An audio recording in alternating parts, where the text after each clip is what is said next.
समझ कर इन्वेस्ट कर। स्वागत है ब्रेक के बाद। आप देख रहे हैं डीडी न्यूज पर इस वक्त, और जैसा कि ब्रेक पर जाने से पहले हमने बताया था, अब बारी है आज की खास चर्चा की। और खास चर्चा में आज बात की सत्ता संघर्ष में किसने कितना दम लगाया, किस पक्ष ने, किस नेता ने किस तरह से प्रचार किया, कितना परिश्रम किया, इन सभी चीजों पर कि किस तरह से ये परिश्रम हुई, किस तरह से मेहनत की गई इस प्रचार में। तो लोकसभा चुनाव के आखिरी चरण के प्रचार के बाद चुनावी शोर तो पूरी तरह से थम चुका है। कल आखिरी फेज का वोट भी डाले जाएंगे। 40 से 47 डिग्री तापमान रहा इस बीच में। 97 करोड़ मतदाताओं के बीच 75 दिनों का चुनावी सफर आसान तो नहीं था। बीजेपी और एनडीए के स्टार प्रचारक की भूमिका निभाने के बाद पीएम मोदी अब कन्याकुमारी में 45 घंटे के व्रत में हैं। कन्याकुमारी के प्रसिद्ध ध्यान मंडपम में पीएम मोदी ध्यान कर रहे हैं, जहां कभी स्वामी विवेकानंद ध्यान लगाने के लिए बैठा करते थे। 100 साल पहले पूरे देश के भ्रमण के बाद स्वामी विवेकानंद यहीं पर पहुंचे थे, जहां पर मोदी पूरे देश में 206 चुनावी सभाएं और रोड शो करने के बाद पहुंचे हुए हैं। कहा जाता है कि स्वामी विवेकानंद ने कभी विकसित भारत का सपना देखा था। इसी शिला पर पीएम मोदी अपने विकसित भारत के संकल्प को जीवन में उतारने की कोशिश कर रहे हैं, और इसी कोशिश में प्रधानमंत्री अभी वहां पर हैं।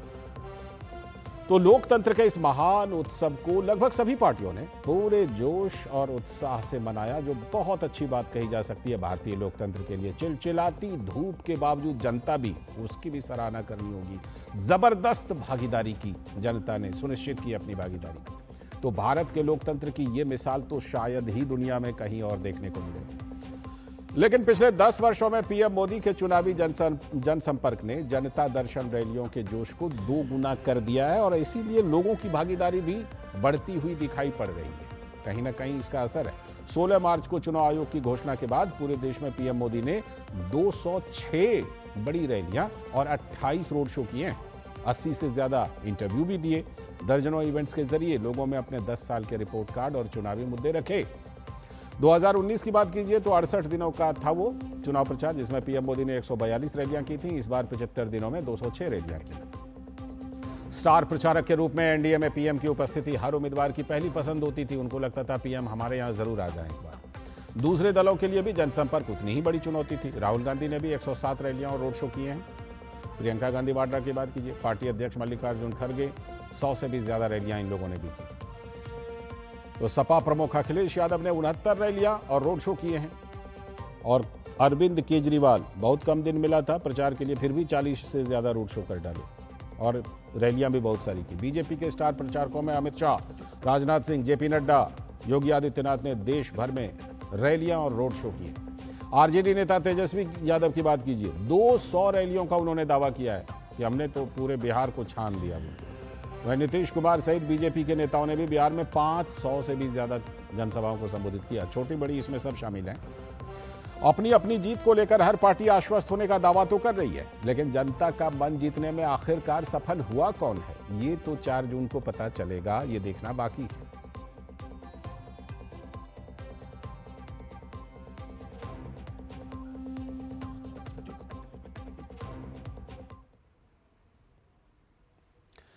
तो ये देखना दिलचस्प होगा कि किस तरह से ये पूरा का पूरा जो चला है प्रचार, उसमें किसने कितना दम लगाया है। आज इसी पर बात करने के लिए हमारे साथ जुड़ रहे हैं हमारे सलाहकार संपादक विनोद मिश्र जी जुड़ गए हैं, और हमारे साथ खास मेहमान भी आज जुड़ रहे हैं इस चर्चा में।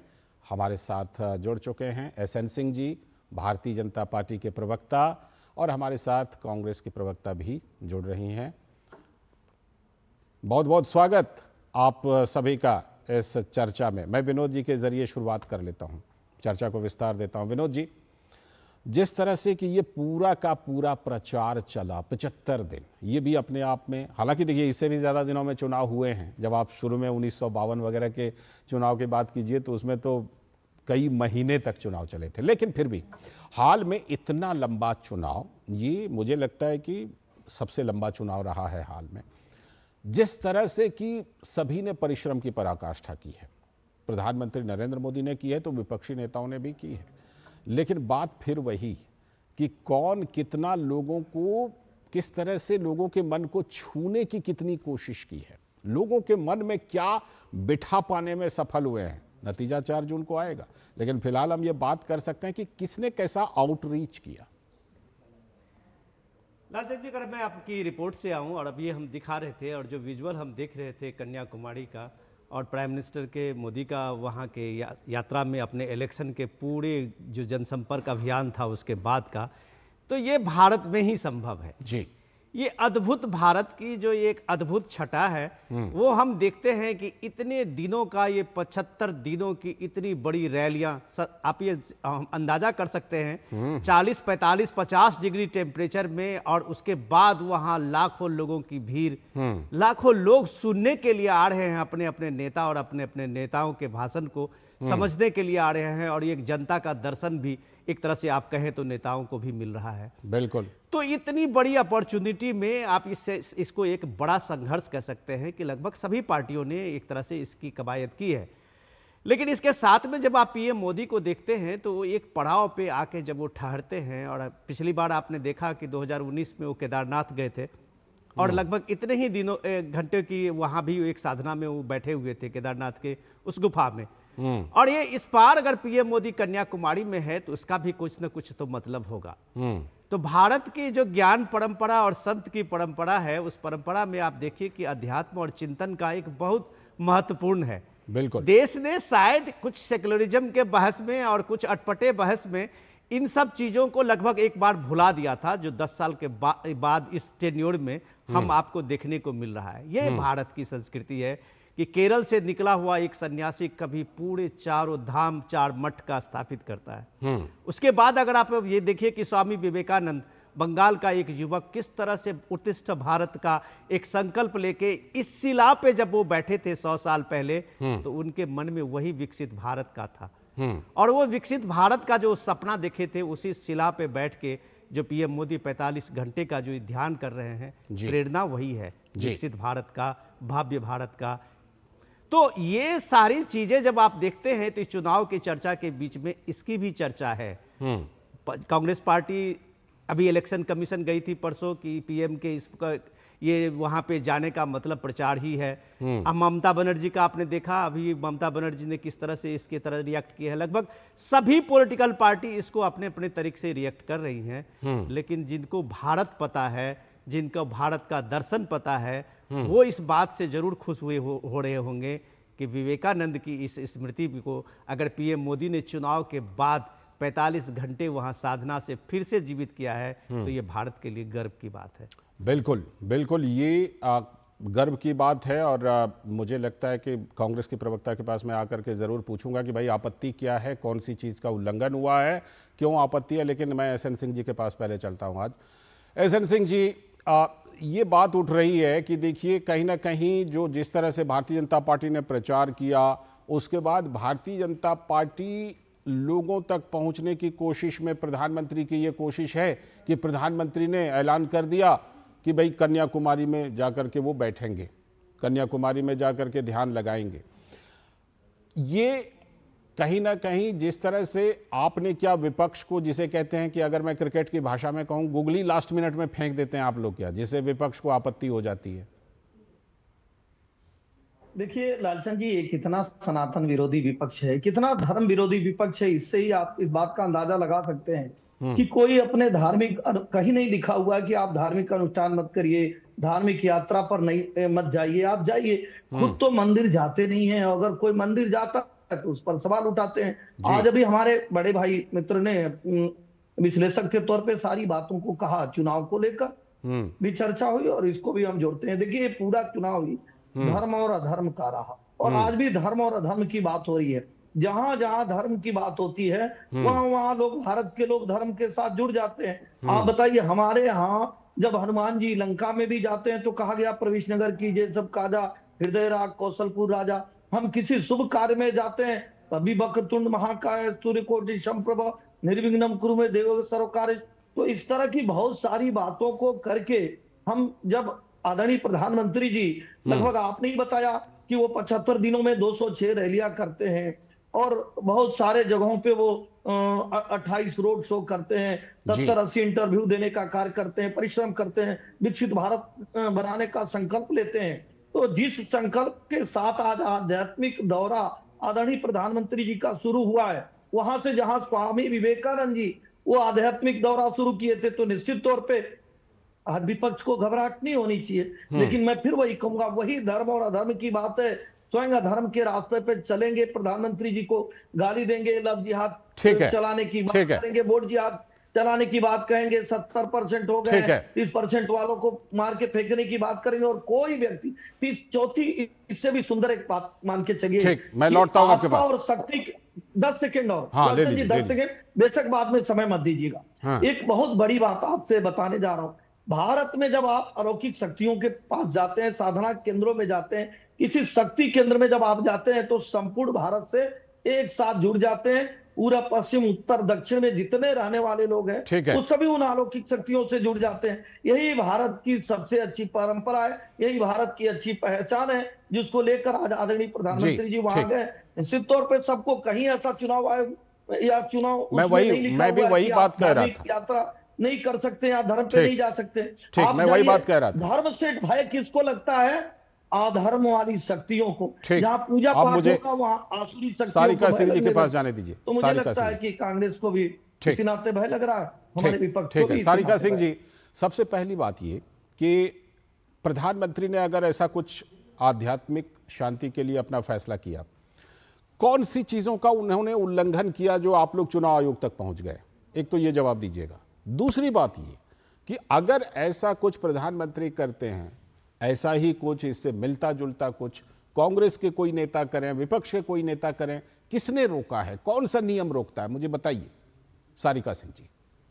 जी बिल्कुल। सबसे पहले तो मैं जो राजनीतिक विश्लेषक बोल रहे थे उनकी बात के अंदर एक करेक्शन करना चाहूंगी। उन्होंने कहा कि चुनाव के बाद नहीं, अभी चुनाव चल रहा है। चुनाव के बाद अगर करते तो ऑब्जेक्शन की कोई बात नहीं थी, लेकिन अंतिम चरण का चुनाव से पहले ऑब्जेक्शन किस नियम के तहत है? नहीं आप नहीं, मैं मेरी बात पूरी करिए, करने दीजिए मुझे। ठीक। तो चुनाव अभी चल रहा है। दूसरी बात कि देखिए, बिल्कुल धर्म एक बहुत व्यक्तिगत मामला है। धर्म हमें पूरी, हमारा संविधान, हिंदुस्तान का संविधान हमें ये इजाजत देता है, हमें अधिकार देता है कि हम हमारी इच्छा शक्ति के हिसाब से धर्म का पालन करें, अपने इष्ट देव की आराधना करें और अपने रीति से उसका पालन करें। इसमें हमें कोई ऑब्जेक्शन नहीं है। लेकिन मैं आपसे ये पूछना चाहूंगी कि आज के दिन इस हिंदुस्तान के अंदर बहुत सारे संत, मुनि, महात्मा हिमालय की गोद में और देश के विभिन्न कोनों में अपने ध्यान में मग्न हैं। तो कितने कैमरे उनको दिखा रहे हैं कि वो ध्यान कर रहे हैं और इस देश के लिए वो दुआएं मांग रहे हैं, इस देश की खुशहाली के लिए वो प्रार्थना कर रहे हैं। पहली बात कि आप चारों तरफ कैमरे लगा करके 24 घंटे आप प्रिंट मीडिया पे, इलेक्ट्रॉनिक मीडिया पे, टीवी पे अपने आप को प्रदर्शित करके आप अगर कोई आराधना कर रहे हैं, तो निश्चित रूप से ये सिर्फ और सिर्फ वोट लेने का, वोटर्स को इन्फ्लुएंस करने का एक माध्यम मात्र है। दूसरी बात, जो बीजेपी के देखिए, शांति से सुनिए, मैंने बिल्कुल हम सब सुन रहे हैं, आप बोलिए। दूसरी बात कि जो बीजेपी के प्रवक्ता अभी कह रहे थे विकसित भारत बना रहे हैं, और इससे पहले मैं एक चीज और ऐड करूंगी कि आप जो कह रहे हैं कि कितने, कौन रोक रहा है ये सब करने के लिए? अपने हिसाब से आप अपने जो आप चाहते हैं वो आप इस देश में करें, सबको आजादी है, बिल्कुल आजादी है। राहुल गांधी ने भी कन्याकुमारी से लेकर कश्मीर तक 4,500 किलोमीटर की पैदल यात्रा की थी। ठीक है। उसके बाद में अभी बहुत रिसेंटली जनवरी में उन्होंने मणिपुर से स्टार्ट करके बंबई तक की फिर यात्रा की। बिल्कुल। तो अपना अपना तरीका है, लेकिन वो किसी भी चुनावी अपने तरीके या वोटर्स को इन्फ्लुएंस करने के लिए नहीं की थी। आप चुनाव के अंतिम चरण में जब साइलेंट पीरियड है, उस दौरान आप किसी जगह पर जाते, और फिर आपने एक चीज का मैं और व्यक्तिगत मेरा ऑब्जेक्शन आपको बताती हूँ कि आपने किस जगह को चुना? विवेकानंद केंद्र को। अगर विवेकानंद जी को हम थोड़ा सा भी जानते हैं, हालांकि वो व्यक्तित्व तो इतना विराट है कि हमारी कैपेसिटी से बाहर है उनको जानना, लेकिन अगर हम उनके संदेश को पढ़ें, उनके जो भाषण उन्होंने दिया उसको पढ़ें, तो उसकी एक भावना निकलती है, सर्वधर्म संभाव। हिंदुस्तान में कभी भी सांप्रदायिकता, वैमनस्य इसकी जगह कभी नहीं। ये सब कुछ आप तय कर देना चाहते हैं पीएम मोदी के लिए, है ना? उन्होंने पीएम के लिए ये सब कुछ आप तय कर देना चाहते हैं। बीच में नहीं, कहां नहीं, बीच में बोलने वाली बात नहीं है। आपको हमने अनइंटरप्टेड सुना है। बिल्कुल, मुझे समय दीजिए, आप मेरी बात कहने दीजिए।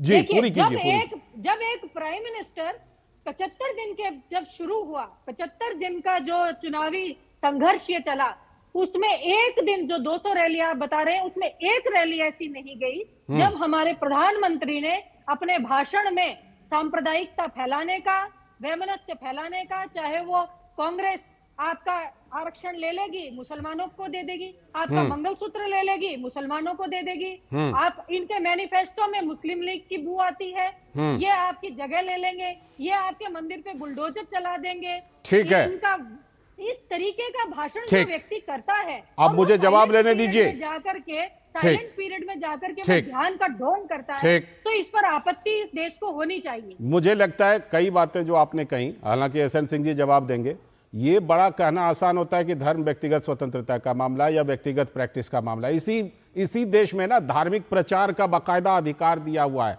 प्रचार कीजिए, प्रसार कीजिए। व्यक्तिगत मामला ही होता तो प्रचार प्रसार करने का अधिकार क्यों दिया जाता? मैं आता हूं, लौट कर आता हूं, आपके पास लौटूंगा। काउंटर कीजिए, छोटा सा काउंटर एसएन सिंह जी आप कीजिए, उसके बाद विनोद जी के पास।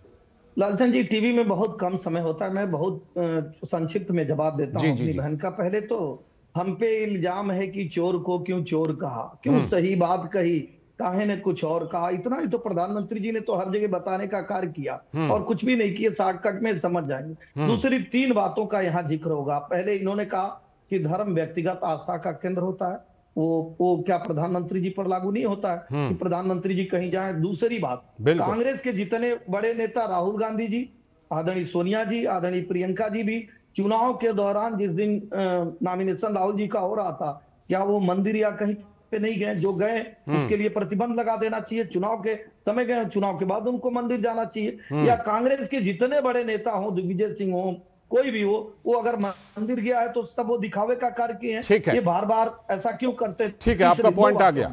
तीसरी बात एक और सुन लीजिए हमारी बात को, कि देखिए भारतीय जनता पार्टी नहीं, ये भारत की संस्कृति है, ये भारत की सभ्यता है कि हम कोई भी कार्य अपना शुरू करते हैं और कोई भी कार्य जब समाप्त करते हैं तो हम भगवान का नाम लेते हैं। अब भगवान का नाम लेने पे भी क्या कांग्रेस रोक लगाने का कार्य करे? ठीक है, कहां लिखा हुआ है? चुनाव आयोग की कौन सी गाइडलाइन है जिसमें आप मंदिर नहीं जा सकते हैं? 5वीं छोटी सी बात, देखिए आप कैमरे की बात करें, भाई मछली खिला के कैमरे को आप आकर्षित कर रहे हैं, आप गाली देके कैमरे को आप आकर्षित कर रहे हैं। ठीक है, धर्म के द्वारा अगर कैमरे लौटता हूं आपके पास, ठीक है, कि अधर्म के द्वारा कैमरे का आकर्षण, ठीक, आप अधर्म फैलाकर कैमरे का आकर्षण करती हैं। ठीक, लौटूंगा आपके पास, लौटूंगा फिर अगर बाकी जवाब के लिए परंपराओं को बढ़ाकर करती है तो कोई तकलीफ नहीं होगी। ठीक, विनोद जी अब भी कांग्रेस प्रवक्ता सारिका सिंह जी ने तमाम बातें रखी। देखिए, मुझे लगता है कि इसमें बहुत सारी चीजें कहने में अच्छी लगती हैं कि धर्म व्यक्तिगत स्वतंत्रता का मामला है।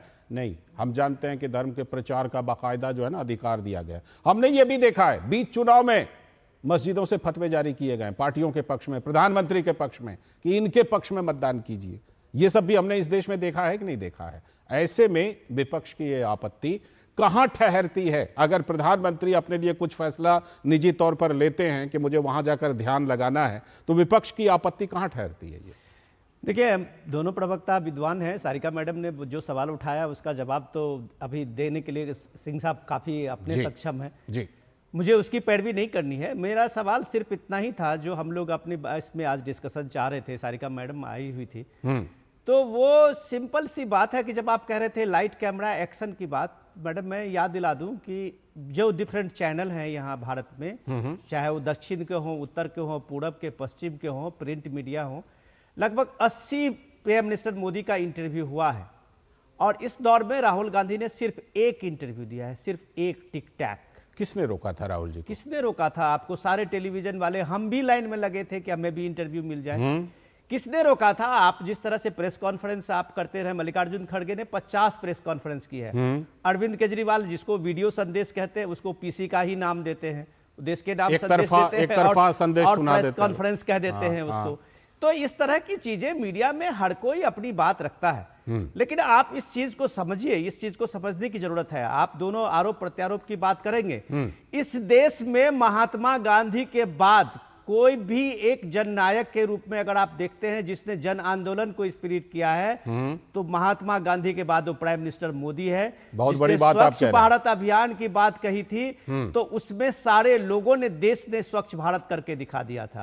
प्राइम मिनिस्टर मोदी ने उज्ज्वला स्कीम से पहले गैस छोड़ने की बात कही थी, सब्सिडी गैस का। करोड़ों लोगों ने भारत में अपने गैस सिलेंडर छोड़ दिया था, जिसके बाद वो गरीब लोगों को सिलेंडर मिला था। प्राइम मिनिस्टर मोदी लक्षद्वीप गए थे इसी लाइट कैमरा एक्शन में, और उसके बाद देखिए कि मालदीव का क्या हालत हुई और किस तरह से उसने रिएक्ट किया था। पूरा क्षेत्र हिल तो गया था। आप देखिए कि वो इस देश में जब एक मोदी कोई स्टेप लेते हैं, कहीं पहुंचते हैं, उसका इंपैक्ट क्या होता है।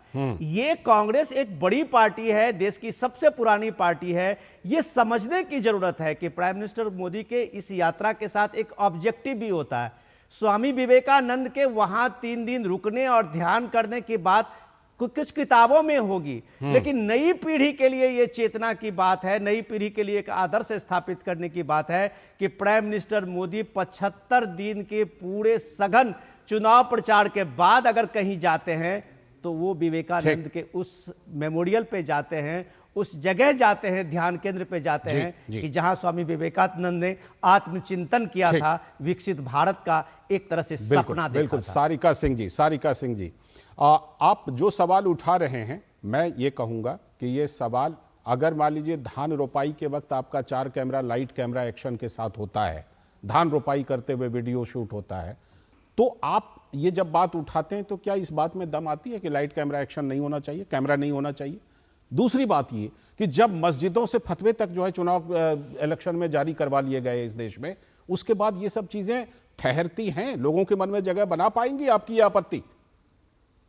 देखिए, सबसे पहले तो मैं ये कहना चाहूंगी कि जो आचार से एक संदेश देने का जो एक परंपरा है जी, जब हमारे देश में अकाल पड़ा था तो लाल बहादुर शास्त्री जी ने अपने परिवार सहित पूरे देश को ये एक संदेश दिया था कि मैं अब से एक वक्त का भोजन करूंगा। ठीक है। तो ये इस तरीके की बातें कि मोदी जी क्या प्रचार करना चाहते हैं और क्या संदेश देना चाहते हैं, वो हम 10 साल में देख रहे हैं। रही बात मीडिया की, तो मैं आपसे ये कहती हूँ कि पिछले 2 दिन में तकरीबन मैं कम से कम 5-6 जब से उनका ये शुरू हुआ है, 5-6 मैं डिबेट्स में जा चुकी हूँ। मैं मीडिया से ये पूछना चाहती हूँ, मैं आपसे ये पूछना चाहती हूँ कि जब मणिपुर जल रहा था तो आपने कितनी डिबेट करी? इस देश में हमने किए हैं, लेकिन कांग्रेस अध्यक्ष संदेश खाली पर चुप रहे हैं। कांग्रेस अध्यक्ष, आपने क्योंकि मीडिया से पूछा इसलिए हम जवाब देना बनता है। आपको पूरा मौका देंगे, आप रखिएगा पूरी बात, लेकिन आपने सवाल पूछा इसलिए कह रहा हूं कि मणिपुर में भी हमने डिबेट किए हैं, संदेश खाली पर कांग्रेस अध्यक्ष चुप रहे हैं। आप पार्शियलिटी मत करिए, नहीं पार्शियलिटी नहीं, बदनाम है क्योंकि आपने मीडिया से सवाल पूछा, बाकी बातों का जवाब एसएन सिंह देंगे।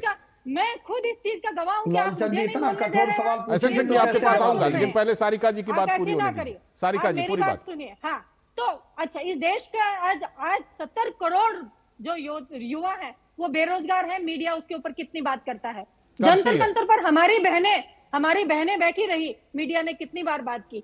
750 किसान शहीद हो गए, 378 दिन किसानों का आंदोलन चला, मीडिया कहां दिखा रही है?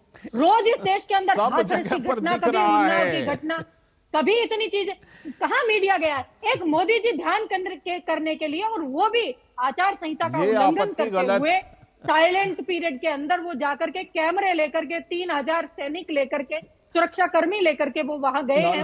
हम लोग को लग रहा था कि किस बात का खतरा है? उनको किस बात का खतरा है कि वो इतना लवाजमा लेकर? आप ध्यान करने अपने घर में जाइए ना, बैठिए। मेरा घर है, आप कह रहे हैं धर्म की स्वतंत्रता, मेरा घर है ना, मैं यहाँ पर बैठ करके ध्यान करूं, लेकिन मैं इस ध्यान को सिर्फ और सिर्फ मेरे धर्म को, वोटर्स, क्योंकि अभी तक चुनाव बाकी है, और जैसा कि हम जानते हैं कि जहां पर वो बैठे हैं, ठीक है, विवेकानंद सेंटर में कन्याकुमारी में बैठे हैं, वहां से वेस्ट बंगाल की जो 9 सीटों के ऊपर इलेक्शन बाकी है, वहां से वो वोटर्स मैं एसएन सिंह जी से जवाब लेता हूं, पूरा प्रयास कर रहे हैं। एसएन सिंह जी से जवाब लेता हूं। नहीं, एक बार मुझे और जोड़ दीजिए, एक बार उनको जोड़ने दीजिए, 10 सेकंड का। और रही बात, आप जो विकसित भारत की बार बार बात कर रहे हैं, कौन से विकसित भारत की बात कर रहे हैं? जिसके अंदर 750 किसान गोली से मर गए। यही सब मुद्दा शुरू में उठाते ना, क्यों उठाए? संविधान खतरे में, आरक्षण खतरे में। मैं जवाब लेता हूं। आपने मीडिया के ऊपर तमाम बातें डाल दी सारिका जी, मैं यही कहूंगा। लाल जी मैं सिर्फ एक बात जोड़ लीजिए, आप एसएन सिंह के पास जाइएगा। सारिका जी, आपके सारे प्रवक्ता आके 750 किसानों का एक कहां से ये डेटा आता है?